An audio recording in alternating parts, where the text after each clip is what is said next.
marcheur. Ce sont des expressions dans l'air du temps et probablement des expressions qui vont rester très longtemps. La métaphore de la marche revient constamment dans les récits bibliques. Dieu est en marche vers l'homme et l'homme marche vers Dieu. « Je marcherai au milieu de vous », dit Dieu, « sois intègre et marche ». Je vous donne quelques exemples en passant. Nous sommes dans le jardin d'Éden, c'est le soir, il fait beau, et Dieu marche amicalement vers l'homme. Je pense à cet homme du nom d'Enoch qui marche pendant 300 ans. Et Dieu qui lui dit, entre une petite fille raconter l'histoire en ces termes, après 300 ans, Enoch était à la porte du ciel. Et Dieu lui a dit, puisque tu es là, entre, fais comme chez toi. Je pense bien sûr à Abraham, cette marche dramatique sur les sentiers de Morija. Il ne doit pas comprendre ce qui se passe parce qu'il a reçu de Dieu cette promesse, tu auras un fils, et voilà ce fils est là, et Dieu lui dit, tu l'offres maintenant au sacrifice. Qu'est-ce qui doit se passer dans sa tête? Et bien sûr, la marche des enfants d'Israël dans le désert pendant 40 ans. Casse-tête pour les archéologues, parce qu'il n'y a aucune trace de cette marche d'1 million d'individus dans le désert. C'est bizarre, hein? Et ça nous interpelle.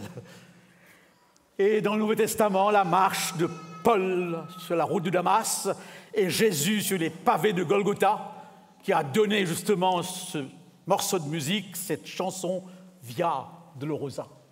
Mais je crois que la marche la plus spectaculaire, c'est la marche sur les eaux. Notre culture imprégnée de christianisme utilise abondamment cette publicité de la marche sur les eaux. Le dernier journal, la dernière édition de l'Économiste nous présente notre président marchant sur les eaux. Il est vrai, ce sont des eaux de glace, pas tellement des eaux houleuses. Et là, vous avez 2 pieds qui apparaissent, qui sont probablement les pieds de Theresa May. Elle s'est enfoncée par la tête. Marcher sur les eaux, c'est le thème de notre réflexion. Un récit particulier. Mais permettez-moi cette sensibilité paternelle. Après un sermon sur ce thème, ma fille a composé un chant intitulé « Ordonne que je vienne ». C'est l'histoire chantée. On l'écoutera, si vous permettez.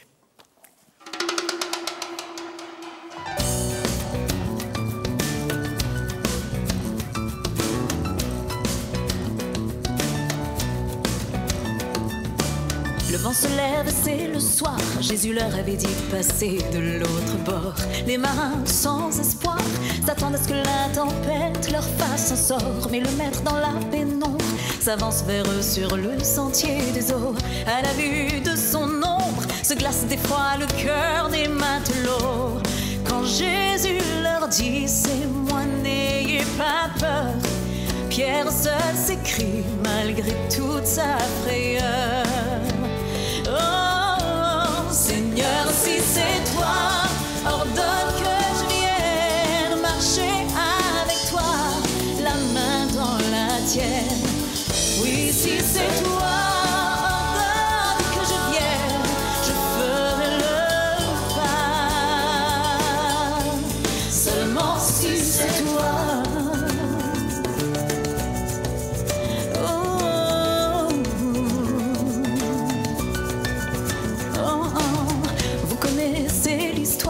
Un homme a fait ses premiers pas sur les flots. Il eut l'audace d'y croire, de laisser derrière le confort du bateau. Quelle leçon pour vous et moi? Pourquoi la vie nous semble-t-elle si ordinaire? Seigneur, donne-nous la foi de quitter la barque et te suivre sur la mer. Avec lui nous vivrons l'extraordinaire. Défions la peur qui nous garde sur terre.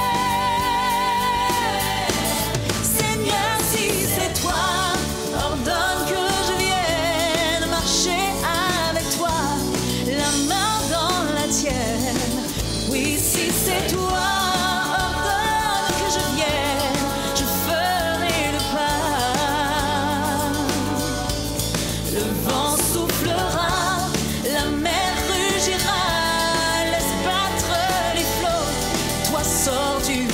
bateau. Le vent soufflera, la vie rugira, laisse courir les mots. Marche avec moi sur l'eau.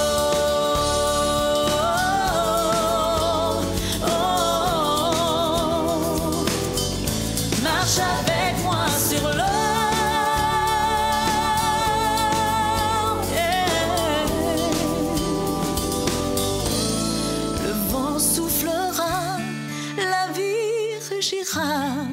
Laisse courir les mots. Marche avec moi sur l'eau. Eh bien oui, En marche sur l'eau. Ce récit a sans aucun doute impressionné les disciples parce qu'il est rapporté dans 3 évangiles. Matthieu, chapitre 14, Jean, chapitre 6 et Marc, chapitre 6. Mais je m'étonne parce que dans Matthieu, on parle de Pierre, qui est la vedette, bien sûr, dans ce récit. Jean et Marc, par contre, ne souffrent pas un mot. Comment se fait-il ? Ces petits détails, parfois, me frappent lorsque je lis les récits bibliques. Est-ce qu'il y a une petite tendance chez les 2 autres de ne pas trop donner d'importance à Pierre ? Il est toujours, le monsieur est toujours présent, le monsieur je sais tout, n'est-ce pas ? Est-ce qu'on veut un petit peu l'éclipser ? Il semble que Macron, avec son premier discours, veut éclipser un petit peu son ministre. Ce genre de choses existe dans tous les groupes. Et je croirais qu'il y a chez eux, dans ce groupe des disciples, parfois un malaise. D'ailleurs, dans l'Évangile selon saint Jean, le Christ parle de la mort de Pierre. Et tout à coup, Pierre, qui voit Jean arriver, le disciple bien-aimé, et qui dit au Christ, « Et lui, qu'est-ce qui va se passer pour lui ?» Il ne dit même pas son nom. « Lui, qu'est-ce qui va se passer ?» Et Jésus qui lui dit, « Que t'importe, ce n'est pas ton problème. Ça ne te concerne pas. Basta. » N'est-ce pas ? Eh bien oui, donc ils n'en parlent pas, Pierre. Je voudrais juste relever quelques éléments de cette histoire. En les prenant ça et là, sans suivre une structure logique particulière. C'est un récit particulier, un récit qui se situe dans une catégorie particulière, spécifique. C'est la version de Marc qui nous l'indique, parce qu'il est dit que Jésus est sur la montagne, Jésus, suivant Matthieu, voit la mer houleuse, des vagues en furie, le vent qui souffle, et Marc dit qu'il a voulu les dépasser. Bizarre. Pourquoi veut-il les dépasser ? Est-ce qu'il s'exerce à s'amuser, à courir, n'est-ce pas ? Voilà, il veut les dépasser. Donc ce mot frappe dans un tel récit, dans un tel contexte. Et je suis tout à fait d'accord avec un théologien, n'est-ce pas, du nom de David Garland, qui a fait une étude de ce mot « dépasser » et qui s'est rendu compte que dans la Bible, à chaque fois que le mot « passer » est utilisé par rapport à Dieu, c'est pour parler d'une théophanie, un mot qui veut dire tout simplement d'une apparition de Dieu sous forme humaine ou sous une autre forme.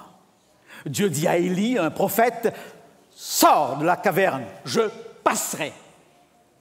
Et dans le chapitre 32e de l'Exode, où Moïse lui dit « Montre-moi ta face », Dieu lui dit « Ma gloire passera ».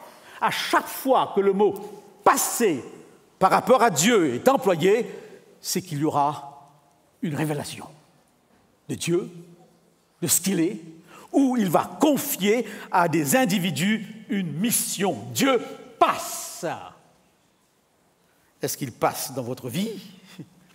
L'avez-vous déjà senti ? Et je voudrais faire remarquer une chose très importante. Dans tous les schémas de cet événement où Dieu passe, il y a 4 aspects. Premièrement, Dieu veut capter l'attention, justement en s'incarnant, en prenant forme. Je pense à Élie, justement, qui entend un bruit de tonnerre, et Dieu n'est pas dedans. Ensuite, c'est le feu, Dieu n'est toujours pas dedans. C'est le vent, Dieu n'est toujours pas dedans. Et finalement, une brise, un vent doux et léger, et Élie sort. Dieu passe. Sommes-nous attentifs? Sommes-nous capables de discerner? Notre société, suivant beaucoup d'experts, de sociologues, vit une pénurie du sens du sacré. Je l'entends constamment à la télévision.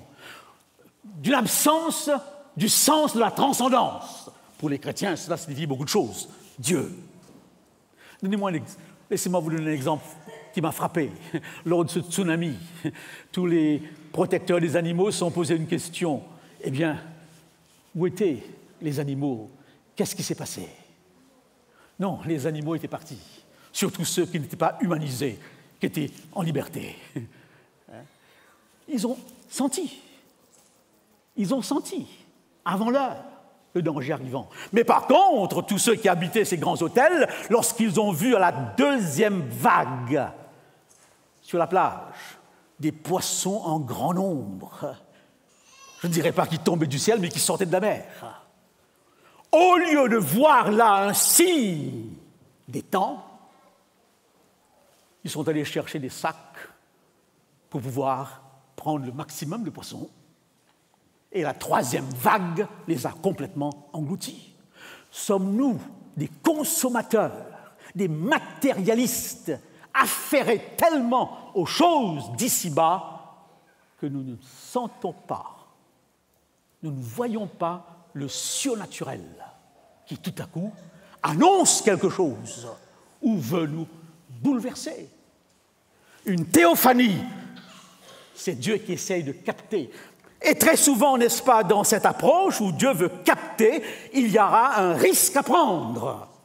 L'individu qu'il reconnaît devra agir et prendre de très grands risques.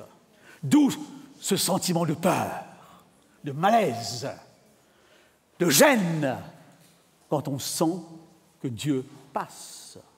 Si toutefois on l'a identifié. Et bien sûr, il ne passe pas pour rien, il ne passe pas pour le plaisir, il passe pour communiquer soit un message ou une mission. Et celui qui obéit, celui qui exécute, celui qui suit, fait une expérience toute spéciale, une expérience particulière. Eh bien oui, Dieu va passer, Jésus va passer, une théophanie. Ils sont là, dans ce bateau, Pierre et les autres. Vous avez tout de suite deux catégories de personnes qui se situent ici. Ceux qui restent dans le bateau et quelqu'un qui sort du bateau. Voilà, pas plus que ça. Au départ, ils sont tous dans le bateau. Et je suis content de relever une chose très importante parce que tous les mots semblent avoir une signification. Ils ne sont pas là par hasard. Bien sûr, le bateau, c'est leur quotidien. Ce sont des pêcheurs. La mer, ils y sont habitués, n'est-ce pas? Le texte dit que Jésus les obligea d'entrer dans le bateau. Pourquoi? Il était entouré d'une foule qui ne le laissait pas partir. Sans aucun doute, il leur disait « Allez, je vous rattrape », n'est-ce pas? Mais il y a quelque chose d'autre, plus loin que ça. Passer à l'autre bord, changer de bord, dans le contexte religieux, est motivé quelque part par une forme de contrainte, une contrainte d'en haut, où on ne peut pas faire autrement. On sent ce besoin de prendre le large parce qu'on est appelé. Eh bien oui, ils sont obligés, et cela à 3 heures du matin. Voilà un autre élément, 3 heures du matin, à la 4e heure de la nuit. Comment se fait-il que c'est à ce moment-là? Et ça arrive souvent. Dans une autre parabole, eh bien, l'époux arrive à minuit. Mais quel mariage où l'époux arrive à minuit? Et parfois, on essaye de trouver chez les vierges sages, les vierges folles, un problème. Le problème n'est pas avec eux, c'est avec l'époux. Et ça, on l'oublie de le souligner. Les vierges sont là. Depuis très longtemps, ils attendent. Bien sûr, on dort à minuit. À ce moment, l'époux arrive. À ce moment, l'époux arrive. Et c'est à 3 heures du matin que Jésus décide cette théophanie. C'est toujours aux heures extrêmes, au moment où on ne s'attend pas. C'est pourquoi veillez. Et quelqu'un a dit avec raison que les extrémités de Dieu sont les extrémités des hommes sont les opportunités de Dieu. Eh bien oui, parfois, c'est aux extrémités qu'il se manifeste, mais parfois, avouons-le, disons-le clairement, aux extrémités, il ne fait aucun signe. C'est la marche de la foi. C'est la marche de la foi. 12 hommes dans le bateau, un seul désir, décide de faire un acte religieux. Et j'ai entendu plusieurs sermons, quand j'étais jeune, qui me semblent un peu falsifier ce texte. Bien sûr, Pierre est un homme qui prend trop de place, toujours là, qui gêne un peu. Et j'ai entendu des sermons qui donnent l'impression que son acte de marcher sur les eaux est un acte de présomption, d'orgueil. Et j'ai vu une peinture, je ne sais pas d'où elle vient cette peinture, où justement, alors qu'il est là en train de marcher, il se retourne pour regarder en arrière. Et c'est à ce moment qu'il s'enfonce. Mais je n'ai pas vu ça dans le texte. J'ai lu un petit peu les textes d'une personne appelée E.G. White, très, très connue dans les milieux adventistes, pour voir si c'est elle qui suggère. Non, Pierre, Jésus est là. Au départ, on pense que c'est un fantôme. Il pense toujours que c'est un fantôme. Il y a dans l'expérience religieuse un moment où le Christ est flou. Il y a un voile. Saint Luc expliquera ça aux 2 disciples d'Emmaüs et il dira, en parlant d'eux, leurs yeux étaient voilés. Par des préjugés peut-être, par des préoccupations, par beaucoup de choses qui les empêchent de sentir Dieu qui passe. Eh bien oui, donc Pierre dit au Christ, ordonne que je vienne. Ce n'est pas un coup de tête, parce que, non, c'est l'obéissance extrême, ce n'est pas le sport extrême. On cherche des sensations, bien qu'il y ait une foi extrême qui est aussi à la recherche de sensations, d'état d'âme, en mettant une ambiance. À chaque fois que je termine une campagne d'évangélisation et qu'on me demande, pasteur, demain, allez-vous faire un appel ? Est-ce que vous avez besoin d'une petite lumière tamisée, n'est-ce pas ? Une petite musique douce derrière ? Je dis non, que la parole appelle, mais pas la musique, n'est-ce pas ? Qui prédispose peut-être, pas de stratégie, n'est-ce pas, pour essayer de préparer quelque chose. Non, n'est-ce pas? Eh bien oui, ordonne que je vienne, dit Pierre. Je viens que si tu me dis de venir, alors le Christ lui dit, viens. Les autres n'ont pas demandé ça. Pierre l'a demandé. Sent-il quelque chose? Est-ce que Jésus est là pour tous les autres ou est-ce qu'il a aussi à l'esprit ce Pierre qui va accomplir une œuvre extraordinaire, qui sera un pilier de l'Église et qui devra passer au travers d'expériences particulières pour assurer sa vocation. Ordonne que je vienne. Première leçon de marcheur sur l'eau. Si vous voulez être un marcheur sur l'eau, il faut sortir du bateau. Vous ne pouvez pas marcher sur l'eau en restant dans le bateau. Voilà la première chose.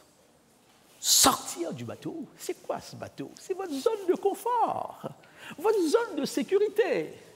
Nous en avons tous besoin et nous vivons de cela. La maison, la famille, l'argent, la profession, un sport quelconque.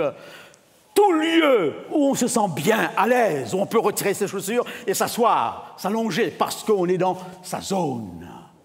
Sortir du bateau, c'est pouvoir se détacher. À 3 heures du matin, à minuit, peu importe. Pas si simple, chers amis, pas si simple. Est-ce que je peux savoir comment identifier ma zone de confort? Il y a un moyen. Qu'est-ce qui vous fait peur? Qu'est-ce qui vous dérange? Ça, c'est la question.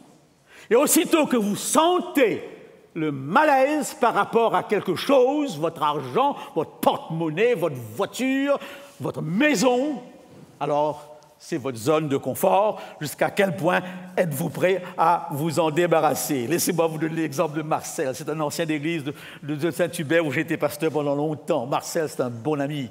Et Marcel, je l'avais choisi comme ancien, le comité plus ou moins, et il prêchait très bien. Tout le monde disait, Marcel prêche très bien. Mais Marcel ne veut pas prêcher. Et une fois, je lui dis, Marcel, tu sais, tout le monde aime tes prédications. Pourquoi tu ne prêches pas davantage? Il dit, non, Karl, je peux prêcher de temps en temps. D'ailleurs, je ne veux pas parce que si tout le monde sait que je prêche bien, on m'invitera partout. Non. Zone de confort. Et c'est lui qui, au moment où je décidais d'aller à Tahiti, me disait, mais qu'est-ce que tu vas faire encore? Où vas-tu encore? Tu as presque 60 ans, et où est-ce que tu vas encore? Et quand à la retraite, la Fédération Nord m'appelle et je décide de partir. De nouveau, Marcel ne comprend pas. C'est l'heure de t'asseoir. Où vas-tu t'adapter à un nouveau pays, déménager, une nouvelle culture? Comment, Marcel, jaloux de sa zone de confort, n'est-ce pas?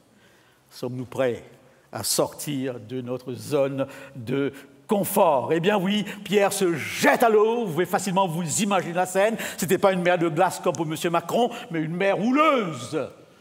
Marcher sur l'eau, c'est une chose. Marcher sur une mer houleuse, c'est encore une autre chose.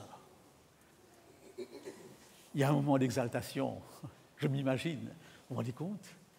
Sur l'eau, c'est le rêve des hommes. Ils ont dominé l'espace s'ils pouvaient un jour glisser sur l'eau. Vous vous rendez compte? Eh bien oui, et à ce moment précis, ils s'enfonce. Pourquoi il s'enfonce? Pas parce que c'était l'orgueil qui le poussait ou un regard derrière. Non, il s'enfonce. Le texte dit, il vit le vent. Pendant quelques secondes, pendant quelques minutes, ses yeux ne sont plus fixés sur le Christ, mais sur le vent. Peut-on le reprocher? Est-ce que ça vous est arrivé? Bien sûr que ça arrive. Je ne moralise personne ici. C'est un vent fort, violent, et au moment où il voit le vent, il s'enfonce. Les regards ne sont plus accrochés au Christ. Et il a comment dirais-je, ce besoin, n'est-ce pas, cette nécessité, cette humilité de crier au moins « Sauve-moi !» au bon moment. Et le Christ lui tend la main. La main du Christ est toujours à la distance qu'il faut pour retirer quelqu'un qui s'enfonce. Non, dit Ésaïe, la main de Dieu n'est pas trop courte pour sauver. Et j'aurais tendance à croire, parce que je pense que c'est une habitude du Christ, de ne pas reprocher à qui que ce soit, quoi que ce soit, devant qui que ce soit. Là, il se trouvait loin du bateau, probablement, parce qu'il avait marché un bon bout.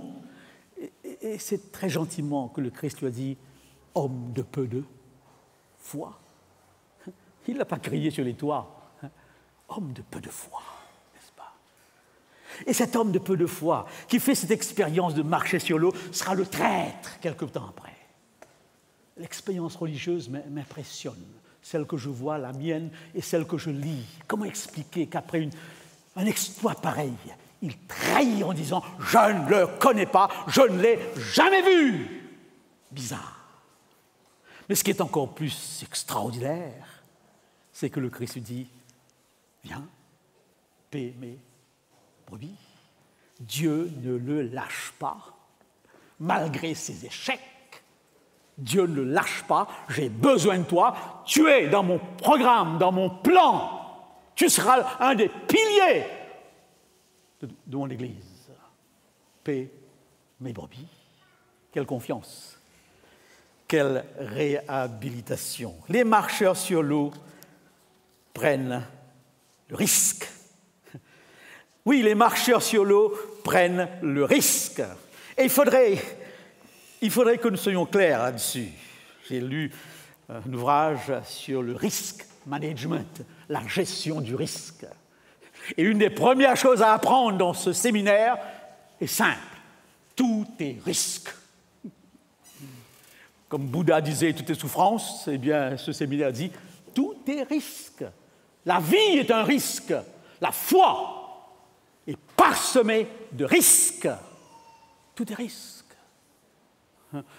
Est-ce que je peux vous rappeler cette petite histoire que j'ai racontée sans aucun doute, je ne sais pas, à Michael. Michael a une jument. Vous vous rappelez l'histoire de Michael? Je vois que certains se rappellent.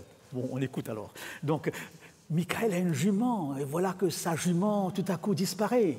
Et le village qui arrive en disant « Michaël, Michaël », eh bien, on sympathise avec toi, Michaël. Quel malheur! Michaël qui dit « malheur, bonheur ». Qui sait? Qui sait? Et le lendemain, la jument revient avec 5 étalons.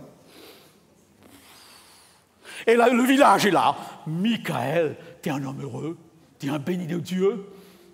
Tu te rends compte? 5 étalons ?» Et Michaël, bonheur, malheur, qui sait? Et son fils qui va justement nettoyer les étalons reçoit un coup de sabot. Il sort de là avec une jambe cassée. Et le village est là de nouveau. Michaël, quel malheur! C'est dommage. Et Michaël reste zen. Bonheur, malheur, qui sait? Et voilà que la guerre éclate. Un inspecteur passe de maison en maison pour choisir les hommes vaillants, mais comme le fils de Michaël est au lit, il ne va pas à la guerre. Il ne va pas à la guerre. Et alors tout le village vient parce que seul le fils de Michaël est à la maison. Et Michaël lui dit, qui sait? La vie de tous les jours, la foi, c'est ça. Tantôt oui, tantôt non, tantôt bon, tantôt mauvais. Et ça me dérange parfois, parce qu'on voudrait que ce soit toujours quoi? Comme ça, et le même schéma pour chaque individu. Alors que ce n'est pas ça du tout ce que je me rends compte. Le risque, prendre des risques, n'est-ce pas? J'ai été frappé par les hommages à Mme Veil, personnage extraordinaire, un des plus beaux produits de la France, c'est ce que j'ai entendu. 16 ans dans les camps de concentration, avec le privilège d'être à côté de sa mère et de sa sœur, résistante, résiliente, persévérance. Elle s'en sort avec sa mère et avec sa sœur. Une des seules à pouvoir sortir ainsi avec ses parents. Sur la route, un accident et la mère meurt. C'est terrible. Toute cette lutte pour sortir de ces camps. On est maintenant en dehors du camp. On n'a même pas le temps de jouir du privilège. Et voilà que la mère meurt. Et cette sœur qui a passé son temps dans les camps de concentration mourra aussi d'un accident en Allemagne. La vie! Ces inconnus, sommes-nous prêts? Avons-nous passé par là? Sans aucun doute, tôt ou tard. Eh bien oui, prendre des risques. Et c'est pour cette raison que j'aime bien cette déclaration dans l'ouvrage que j'ai lu. Vous pouvez vivre d'une nourriture à tout point de vue santé, bio, naturelle, comme vous voulez. Ne pas boire de café, ne pas boire de thé au nom de la santé. Aller au lit très tôt, éviter les excès dans tous les domaines, éviter les conflits de pensée de penser que pour les choses nécessaires. Malgré toutes ces précautions, vous risquez un matin de vous glisser dans votre salle de bain et de casser votre nuque. Vrai ou faux? Comment? La vie, avec ses risques, et j'aime, et c'est pour cette raison, oui, j'avais un concierge dans l'école où je travaillais pour la première fois, et on discutait souvent, et on parlait justement de ces aspects de la vie bizarres, contradictoires, paradoxales. Et il me disait, Karl, même dans l'espace, une guêpe peut te piquer. Et dernièrement, j'entendais à la télévision qu'un homme a été piqué par une araignée dans un avion. Il a poursuivi la compagnie. Parce qu'on ne s'y attend pas dans un avion de se faire piquer. On n'est pas dans une forêt africaine, dans un avion. Il n'y a pas d'endroit où il n'y a pas de risque. Même au ciel, il y a eu un risque. Et dans le chalet de Dain, un risque. La raison de notre présence ce matin. Eh bien oui, mais alors, tout dépend, voyez-vous, tout dépend, voyez-vous, le risque et l'échec par rapport au risque dépend du jugement que vous portez sur l'événement, sur l'échec. L'échec en soi, c'est pas ça l'important. Comment vous voyez l'échec? Comment voyez-vous l'échec? Je pense à celui qui a découvert le vaccin contre la polio, un certain Jonas Stark. Et il avait échoué 200 fois avant de trouver le bon vaccin. Et quelqu'un lui a dit, « Monsieur Stark, ça ne vous dérange pas d'avoir failli 200 fois ?» Il a dit, « Non, je n'ai pas failli 200 fois. » D'ailleurs, le mot « échec » n'existe pas dans mon vocabulaire. J'ai appris comment 200 fois à ne pas faire les mêmes erreurs. Comment voyez-vous les choses? Et le bulldog britannique Churchill, n'est-ce pas? Le bulldog britannique Churchill, il y a un film à son sujet passionnant actuellement. Eh bien, on lui a posé la question, qu'est-ce qui vous a animé au point de pouvoir défier le nazisme et conduire l'Europe à la libération? Il a dit, un événement qui a eu lieu lorsque j'étais en classe primaire. Eh bien, j'ai raté une classe de l'école primaire. Alors le journaliste lui dit, vous avez raté, eh bien, cette classe de l'école primaire? Il a dit, non, non, je n'ai jamais raté quoi que ce soit. Je n'ai pas raté. On m'a donné tout simplement une deuxième chance de faire mieux.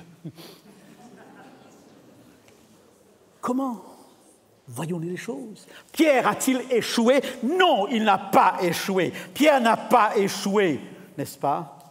Et je crois que l'enseignement biblique par rapport à la foi, par rapport à la vie, est toujours la même. Lorsque ce prophète Élie est là dans sa caverne, découragé, suicidaire. Un chapitre avant, il est sur le mont Carmel, remportant une victoire terrible sur les prophètes de Baal. Le lendemain, suicidaire dans sa caverne. Bizarre, n'est-ce pas? Bizarre. Et Dieu lui dit, reprends ton chemin là où tu l'as laissé. Reprends ton chemin là où tu l'as laissé. Reprends-toi, repars à zéro. Eh bien oui, la marche sur l'eau comporte des risques, et ces risques n'ont qu'un seul but, même l'échec, de grandir, de croire. Et je crois que Pierre, au travers de toutes ces expériences positives et négatives, grandissait. On ne peut pas grandir autrement. On ne cherche pas. Mais la vie nous oblige à grandir. Edmond Hillary, celui qui a atteint l'Everest, il l'avait raté plusieurs fois. Et un jour, devant cette montagne qui lui paraissait imprenable, il a dit ceci, « T'inquiète pas, je vais t'avoir. Je vais t'avoir, parce qu'entre toi et moi, il y a une grosse différence. Toi, tu ne peux plus grandir. Tu ne peux plus grandir. Tandis que moi, je suis en train de grandir. Et comme je grandis, je suis sûr qu'un jour, je serai en haut. » Et en effet, il l'a eu. C'est la vie. Encore plus, la vie de la foi. Ah, j'aime bien, si vous permettez, l'histoire que je vais vous raconter, l'histoire de la gazelle noire, cette jeune fille, Wilma Rudolph, n'est-ce pas? Ceux qui suivent le sport la connaissent bien. Elle est née pauvre, très pauvre, dans un faubourg de Tennessee. C'était le 20e enfant d'une famille de 22, n'est-ce pas? À 4 ans, avec une combinaison de pneumonie et de fièvre scarlatine, elle perd une jambe complètement. Mais Wilma Rudolph a une maman. Il y a toujours certaines circonstances qui jouent favorablement et il y a toujours un personnage derrière. Une maman qui lui dit « Wilma, tu es handicapée, mais tu peux faire tout ce que tu veux si seulement tu as la foi, le courage, la détermination, la persévérance et un esprit imbattable. » À 4 ans, Wilma Rudolph, qui avait un morceau de fer qui retenait sa jambe, s'en débarrasse. Et les médecins sont étonnés des pas qu'elle fait. Bizarre, mais extraordinaire, une prouesse médicale. À 13 ans, cette gamine a un rêve, devenir une championne olympique. Vous vous rendez compte? C'est de la folie. C'est de la folie. Elle commence à courir à l'école. Elle perd la première course, la deuxième, la troisième, la quatrième, une dizaine. Elle continue. Finalement, elle n'est plus dernière, mais très souvent avant-dernière. C'est un progrès. Et un jour, elle gagne une victoire. Et à la suite de cette première victoire, elle n'enregistre que des victoires, au point où un pisteur découvre Rudolph, voit là un talent et décide de la coacher jusqu'aux Jeux Olympiques.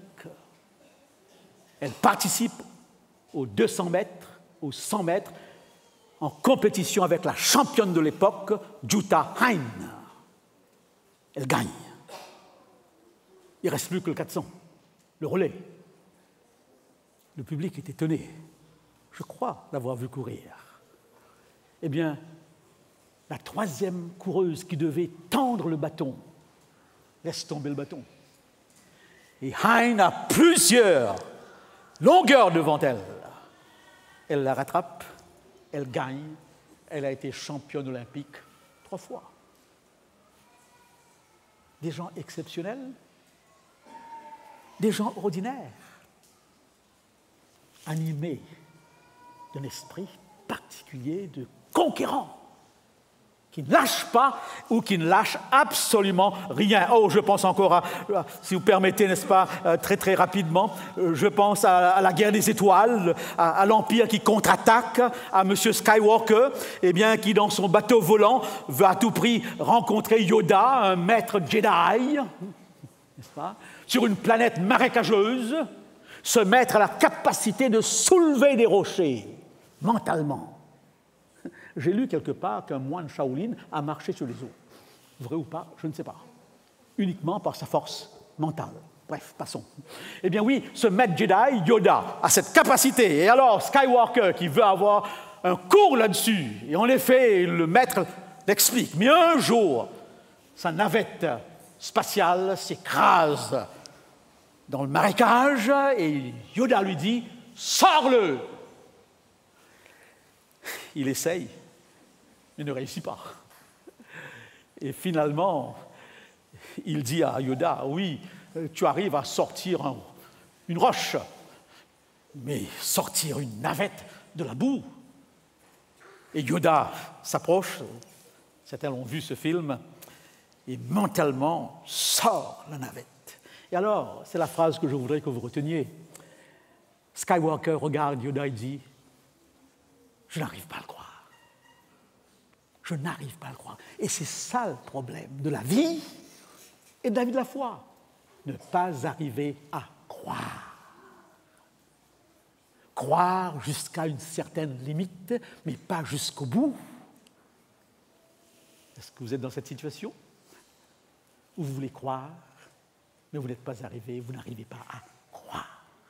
À croire au point, eh bien, de sortir du bateau. Oui, marcher sur l'eau, c'est avoir ce sentiment de pouvoir y arriver. Chers amis, je termine en faisant une comparaison. Ils sont là par obligation. Pierre, aussi bien que les autres, répondent à une invitation de Jésus-Christ. L'obéissance n'exclut pas la possibilité des tempêtes, des vagues houleuses. Ce n'est pas parce que je suis dans le bateau et que je suis dans une expérience d'obéissance que le chemin sera propre en face. Je fais une comparaison très simple, pour une raison très simple aussi. Nous avons bien sûr, dans ce bateau, qui est l'expression d'une expérience divine, 2 catégories de personnes. Je ne les catégorise pas. Et je ne voudrais pas tomber dans ce piège où tombent parfois les prédicateurs en disant, pour terminer, voilà la leçon principale, comme Pierre, comme Paul, comme Jacques. Vous n'êtes pas Pierre, vous n'êtes pas Paul, vous n'êtes pas Jacques. Vous n'avez pas été en face d'une théophanie où Dieu vous appelle à une mission particulière. Cette expérience est une expérience d'obéissance extrême pour une mission extrême qui va conduire Pierre à la mort. Ce n'est pas votre cas, peut-être. Ça pourrait être votre cas. Donc, ne faites pas ce genre de comparaison. Les 2 expériences sont des expériences de chrétiens avec une intensité différente en fonction d'un appel, d'un objectif différent. Eh bien oui, le chemin de beaucoup de croyants est un chemin ordinaire, non pas un chemin spectaculaire. Mais ça ne veut pas dire que c'est un chemin non valide. Vous avez remarqué une chose? Finalement, on parle de peu de monde dans la Bible. Vous avez 12 apôtres, Pierre, Jacques, Jean, Paul, vous les connaissez, et les autres. Que sont-ils devenus? On n'en parle pas. Est-ce qu'ils ont perdu la foi? Sans aucun doute, non. Eh bien là, vous avez toute une cohorte de croyants, toute une nuée de témoins qui silencieusement, tout en étant dans le bateau, font leur route. Alors n'essayez pas, et je ne vous dirai pas, soyez des pierres, sautez dans l'eau. Oui, si vous sentez un appel à sortir de votre zone de confort pour une mission particulière, alors Dieu vous réserve une expérience particulière. Est-ce que ceux qui sont restés dans le bateau, eh bien, n'ont pas fait d'expérience? Eh bien, je ne pense pas. Leur expérience a été une expérience extraordinaire. Parce qu'il est dit dans le texte, lorsque Jésus et Pierre sont montés dans le bateau, ils sont approchés en disant « Certainement, tu es le Fils de Dieu » et ils ont adoré. Ils ont adoré en faisant une expérience différente. Quel est votre bateau? Quelle est votre zone de confort? Jusqu'à quel point pouvez-vous prendre le risque si vous sentez que Dieu vous appelle? J'ai là quelques questions que je vous laisse en terminant. Dans quelle mesure la peur ou le confort vous empêche de placer toute votre confiance en Dieu? Y a-t-il un risque qu'il vous faut prendre pour que votre foi grandisse? Êtes-vous hanté par un échec du passé? Avez-vous un ami avec lequel vous pouvez partager cette crainte sans crainte? Où êtes-vous dans votre relation avec le Christ? Dans le bateau, hors du bateau, la foi est un risque, car le risque est partout. Et Dieu vous réserve une expérience dedans, aussi bien que dehors. De toute façon, on n'est pas dehors toute sa vie, on est dehors pendant un certain temps, pour un temps limité par rapport à l'expérience que Dieu vous propose. Avez-vous le sentiment d'une vie chrétienne extraordinaire? C'est la question que je me pose. Qu'est-ce que tu as de plus que les autres? As-tu regardé? Avons-nous l'impression qu'il y a quelque chose qui t'anime et qui n'anime pas les autres? Eh bien, en marche, peut-être, pour certains, si ce n'est pas pour tous, sur l'eau.